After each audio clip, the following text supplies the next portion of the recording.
সুপ্রিয় দর্শক, আসসালামু আলাইকুম। দেশ ও দেশের বাইরে যারা ভিডিওটি দেখছেন সবাইকে শুভেচ্ছা ও অভিনন্দন।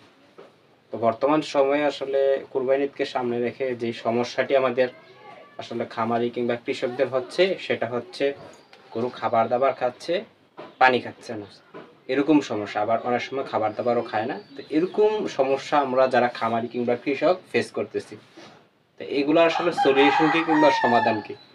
আসলে আমাদের কিছু আসলে নিয়ম কানুনের কারণেও কিছু কিছু সময় এই ধরনের সমস্যা হয়ে থাকে। যেমন মূলত আমরা খাই এই যে খাবার দাবার দিচ্ছি, এর মধ্যে মুরগির ফিড দিচ্ছি, যেটা আসলে ফিডটা কন্টিনিউস চলতে থাকলে যেটা আসলে স্ট্রং থাকে।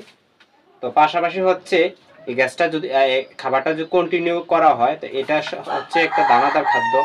তো এটা যদি কন্টিনিউ বেশি পরিমাণ খাওয়ানো হয়, তো এক্ষেত্রে গ্যাস হতে পারে। তো এই কারণে আসলে পানি কিংবা পানি কম খেতে পারে, যেগুলো আসলে শুধু পানি কম খায়, খাবার দাবার খায়।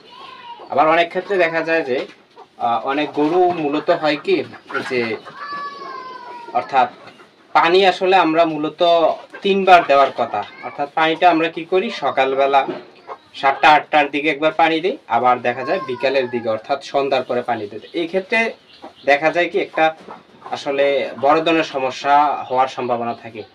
বর্তমানে যে ওয়েদার কিংবা টেম্পারেচার, এই ক্ষেত্রে যদি সকালবেলা পানি দেয় আর রাত্রের বেলা পানি দেয়, মাঝখানে কিন্তু অনেক ঘন্টা ডিস্টেন্স থাকে, যেটা আসলে পানি খাওয়া হয় না।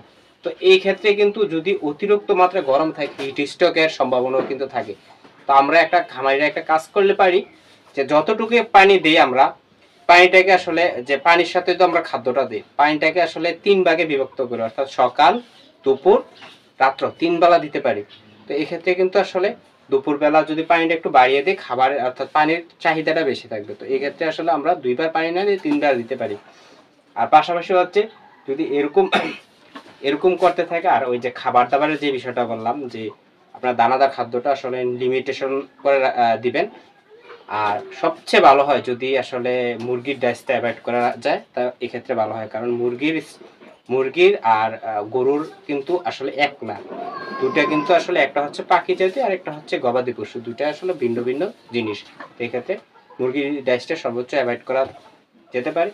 তো এভাবে আসলে আপনারা যে পরামর্শগুলো দিলাম এগুলো মানতে পারেন। পাশাপাশি তারপর যদি আসলে খাবার দাবার না খায়, তাহলে আপনারা পার্শ্ববর্তী কোনো পশু চিকিৎসকের শরণাপন্ন হবে। সকালে ভালো থাকবেন, সুস্থ থাকবেন। আসসালামু আলাইকুম।